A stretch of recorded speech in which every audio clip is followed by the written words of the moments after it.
Jesus Christ of Nazareth. Oga plumber. Wetin be say wetin no be wetin I think. You are that guy. No, the plumber that dey do the plumber. Don't make they do now you enter our pot carry food dey chop. No, They tell me say na. Okay, wetin come dey inside that place? Na sand. na plumber. Ijo, see my Miko. You were not informed too. Eto, you be thief o.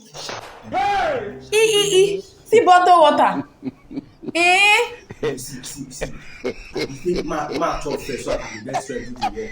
So you don't come for us. No, ma chop first, na ma get strength. You even get mad, you go carry team. You don't even drink. You be thief. You be thief. See how na the plumber work na. What you dey do? What you dey do? You know what happen? I go call my mother. No, na no. Okay, may I not call my mother? I will call my father now.